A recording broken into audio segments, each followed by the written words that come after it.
아기는 엄마를 쳐다보고 말도 하고 손가락질을 해서 포인팅 하기도 하고 어머니도 쳐다보고 둘이 아주 정말 신나게 잘 놀고 있습니다. 드디어 이제 울기 시작합니다. 우리 엄마가 아닌 것 같아. 아, 우리 엄마 어디 갔나. 약을 먹이건 어떡하나. 항우울제를.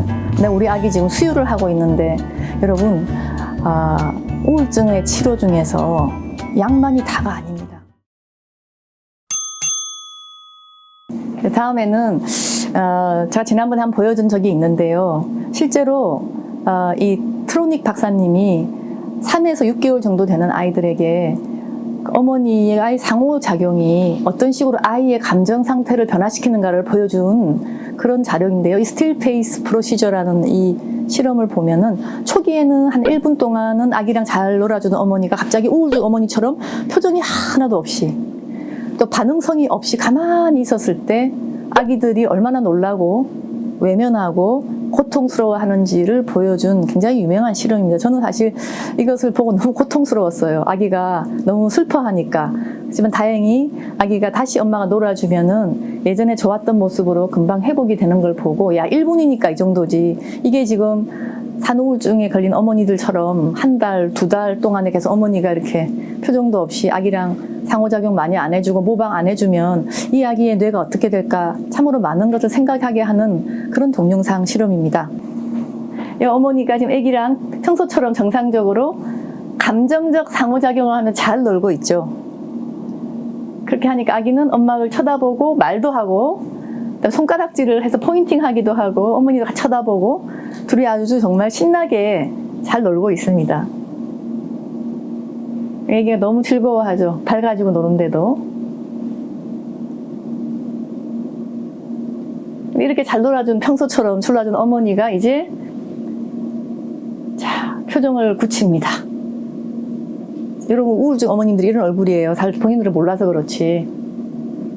애기가 어떻게 해요? 엄마를 보더니 왜 저러지 우리 엄마가? 그러면서 거울을 한번 그럼 웃어봐요. 본인이 웃기려고. 근데 계속 그대로 있으니까 엄마가 또 저기야 하고 엄마를 또 어떻게 잘 엄마 웃기려고 노력하죠. 결국은 손까지 붙들면서 이제 어머니를 하는데 벌써 고통이 나오기 시작합니다. 얼굴 표정은 안 좋은데 엄마가 좋아하던 짝짝쿵을 하는데 저 보고 너무 마음이 아팠어요. 엄마를 즐겁게 하기 위해서 정말 원맨쇼를 이렇게 많이 하는데도 불구하고. 근데 드디어 아이가 슬퍼하면서 자기 손을 입에 넣으면서 자기 자극을 시작합니다. 자기 자극하는 게 아기들이 슬플 때 많이 하는 행동이에요. 되게 다른 데를 쳐다보잖아요. 어머니를 안 보고 딴 데 쳐다보고 드디어 이제 울기 시작합니다. 우리 엄마가 아닌 것 같아. 아, 우리 엄마 어디 갔나. 자, 이제 어머니 다시 달래주니까 어떻습니까? 자, 다시 돌아왔습니다. 아기가 이제 또 옛날로 간 거죠. 그래서 이 스틸 페이스 실험에서는 엄마가 1분 만에 다시 돌아오니까 아기의 정서 상태가 금방 회복이 됐지만 이것이 더 지속이 되고 한 달, 2달 간다면 분명히 그 아기는 외면하는 아기, 사람하고 눈을 안 보는 아기, 그리고 그러기 때문에 아이 자극이 뇌에 전달이 덜 돼서 아이의 발달 지연이 오는 아이로 바뀌게 되는 겁니다. 그래서 어머니들이 그러면 어떻게 하면 내가 우울증인지를 알지? 언뜻 봐서 모른다는데 그랬을 때 제가 잠시 우리가 흔히 연구를 할 때 산후우울증 척도 설문지입니다. 거기 보면은 일상의 흥미가 줄어들었다. 그 다음에 이게 참 특징적이에요. 자꾸 자기를 비난해요. 아기가 뭘 잘못하고 뭐 안 돼도 내가 못하는 엄마가 아닐까. 자꾸 자기 자신을 자책하게 되는 게 우울증 증상 중에 하나입니다.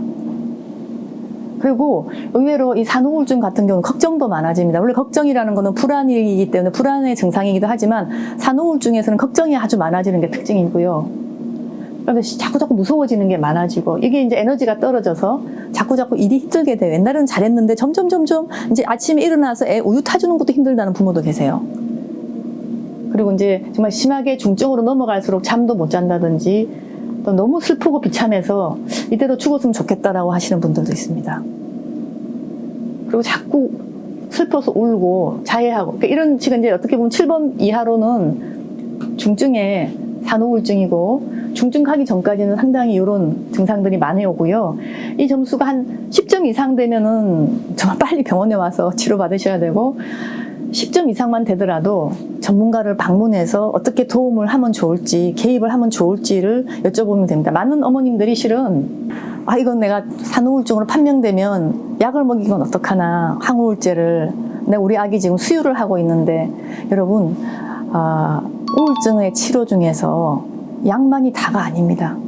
심리치료도 있고 생활 습관을 바꾸기도 하고 또 어떤 경우는 매일 걷게 해서 운동을 많이 시킨다든지 심지어 광치료라 그래서 이 빛을 쬐어줘서 우울증을 해결하는 치료제도 있기 때문에 어머님들이 자꾸 이렇게 약 먹일까 봐 걱정해서 병원 안 가겠다는 분들 수유 때문에 그거는 너무 기우라고 생각을 합니다. 일단 여기서 체크가 꽤 되면은 내가 뭐 때문에 우울해졌지? 라고 생각해서 한 번쯤은 전문가한테 가서 자기 상태를 체크해 보시는 게 필요합니다.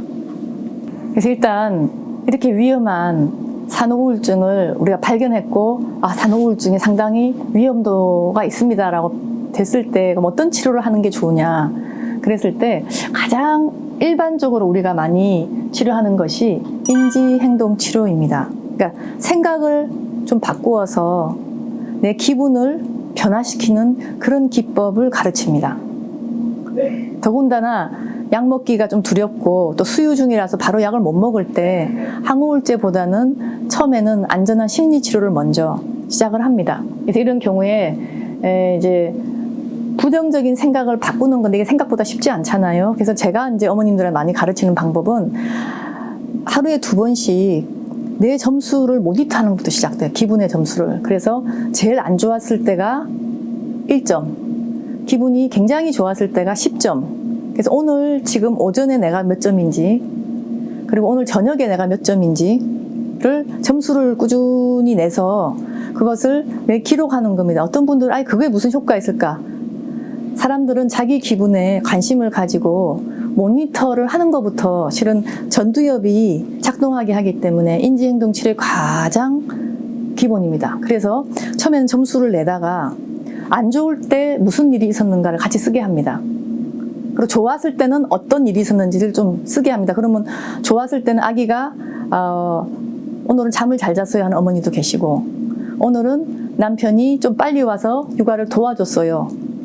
그럼 그런 경우라면 저는 그것을 보고 이런 환경적 요인을 지속할 수 있도록 돕고 아주 안 좋았을 때 무슨 일이 있으면 그것을 줄이도록 환경적인 요인을 변화시켜 드립니다. 사실 이것만 하더라도 여러분 좀 약간 아까 에딘버러 스케일에 한 10점 정도에 해당되시는 분들은 많이 좋아지십니다. 자기 행동을 모니터하고 안 좋았을 때 좋았을 때 위험 요인과 보호 요인들을 잘 적정히 배분하면서 삶을 좀 바꿔놓으면 참 도움이 돼요. 이것이 이제 해도 선생님 시켜도 도저히 안 됩니다. 그렇게 되면 저는 이제 수유를 끊고 약을 권하기도 합니다. 왜냐하면 자기 의지로 정말 안 될 때는 왜 그러냐면요. 우울증이 지속이 되면 뇌 속에서 신경 전달 물질의 비율이 바뀝니다. 우울증이 꽤 심하게 되면은 소위 말한 세로토닌 기능이 떨어지기 시작하고요. 또 우리 몸에서 안 좋은 느낌을 주는 그런 신경 전달 물질들이 증가하게 됩니다. 결국은 물질론적으로 약간 그것을 좀 비율을 다시 바로 잡아줘야지 다시 내가 의지를 잘 만들었을 때 쉽게 내 의지를 바꾸게 되는 겁니다. 그래서 약이라는 것이 기능이 부작용이 있을 수도 있고 하지만은 비교적 초기에 잘 쓰면은 단기에 물질의 변화에 의해서 내 기분이 빨리 평상시로 돌아오기도 합니다. 그렇기 때문에 저는 이렇게 인지행동 치료를 했는데도 반응이 없다. 그러면은 약물 치료도 굉장히 저는 권고할 필요가 있다고 생각합니다. 그래서 이제 산후우울증을 좀 어떻게 관리를 하면 좋겠느냐 했을 때 사실 밥도 제대로 못 먹고 어떤 어머님들은 잠도 못 주무시고 또 활동도 계속 아기만을 양육하거나 이런 식으로 활동이 되기 때문에 허리가 아프거나 통증이 많을 수도 있습니다. 그래서 그런 부분은 그런 건강 상태를 좀 체크해서 아픈 데를 없애는 쪽으로 치료하는 것도 필요하고요. 의외로 많은 분들이 허리 쪽에 마사지가 필요하고 치료가 필요한 게 저는 봤습니다. 그리고 당연히 이제 어머님들 아기 우유 먹이고 이렇게 하면 자기는 정말 너무나 좀 제대로 안 먹어요. 가급적이면 5대 영양소 다 먹도록 노력하셔야 되고요. 만약에 반찬 같은 건 너무 하기 힘드시면 좀 식혀서 먹더라도 제대로 골고루 갖춰놓고 아기 잘 동안 좀 먹고 같이 쉬는 게 꼭 필요하고, 이것은 정말 주변 사람들이 꼭 도와주셔야 될 것 같습니다. 그리고 이제 이것이 적당한 운동과 숙면이라는데 아기를 기르다 보면 게 쉽지가 않잖아요. 그래서 저는 가급적이면 그래도 좀 규칙적으로 잠자고 일어나고 하는 걸 했으면 좋겠습니다. 아기가 첫 3개월까지는 이게 힘들어요. 그런데 아기를 3개월 때부터 서서히 밤에 잠을 몰아자기 시작하면서 6개월쯤 되면 상당히 많은 아기들이 밤에도 몇 번 안 깹니다. 그래서 아기들이 이제 물론 아주 까다로운 아기들은 수면 패턴도 좀 나쁘기도 하고, 심지어 또 어머니 우울증이 심해버리면 아기의 이런 수면 사이클이 제대로 안 되기는 하지만, 대부분 사실 정상적인 아기들은 6개월 정도만 되면 좀 밤에 몰아자기 또 잘 안 깨기 때문에 어머니도 사실 밤에 자고 또 낮에서 활동하는 이 패턴을 만들어낼 수가 있습니다. 근데 이제 어떤 어머님들 중에 우울증에 걸리면 아침에 일어나기가 힘들기 때문에 오전 11시까지 자고 그런 분들이 계세요. 그러면 이 그 규칙적인 생활 사이클이 없어지기 때문에 그것 때문에 또 우울해지기도 하거든요. 그래서 가급적이면 규칙적인 생활을 할 수 있도록 한번 노력해 보는 것. 그리고 이제 이 긍정적인 다인도 굉장히 중요한데, 아침에 일어나면 세수하고 예쁘게 머리 빗고 옷도 좀 이제 상쾌한 기분 날 수 있게끔 갈아입고, 이런 식의 자기가 자기를 스스로 좀 즐겁게 할 수 있는 그런 행동을 하셔야 됩니다. 아니, 이걸 하기도 너무너무 귀찮다 그러시면 그거는 상당한 우울증이기 때문에 꼭 치료를 받으셔야 됩니다. 그래서 이런 지금 밖에 많이 못 나가더라도 옷을 잘 갖춰 입는다든지, 그리고 참 저는 마지막으로 이게 참으로 중요한데요. 적극적으로 주변 사람의 지지를 구해야 됩니다. 물론 배우자가 제일 중요하지만 그게 정말 너무 바쁘셔서 힘들다 그러면은 친정어머니, 시어머니, 누구누구 등등 주변에 자기를 도와줄 수 있는 분들을 좀 불러서 아기를 잠시 포기하고 어머니 좀 쉰다든지, 이런 식의 정말 너무너무 힘드실 때는 정말 도우미를 불러서라도 저는 어머니가 잠시 쉬면서 자기가 좀 치료도 하고 할 수 있는 시간을 꼭 확보해야 된다고 생각을 합니다. 이런 주변의 지지 없이는 산후우울증도 많아지기도 하지만 산후우울증 절대로 치료가 안 됩니다. 그래서 어떻게 보면 산후우울증은 고립의 병이고 저 주변에서 돕지 않아서 사실 생기는 병이라고 저는 개인적으로 많이 생각을 합니다. 이런 요청을 할 수 없는 사람들이 다 걸려서 중증까지 가기 때문에 잘만 주변에서 도와줬다면 중증까지는 안 가거든요, 산후우울증이. 그래서 우리 사회가 어떻게 보면 책임을 져야 될 저는 병이라고 생각하고, 우리가 선진국이 될수록 이렇게 우울에 빠지는 산모들을 도와주는 사회 시스템도 저는 꼭 필요하고, 개인적으로는 어머니들 절대로 정말 위축되지 마시고 나는 우울증을 적극적으로 관리하겠다, 날 좀 도와주세요, 의사 선생님 도와주시고 상담 선생님 좀 도와주시고 여보 좀 도와줘, 이런 식으로 적극적으로 하셔야지만 아기도 행복하고 본인도 행복해질 수가 있습니다.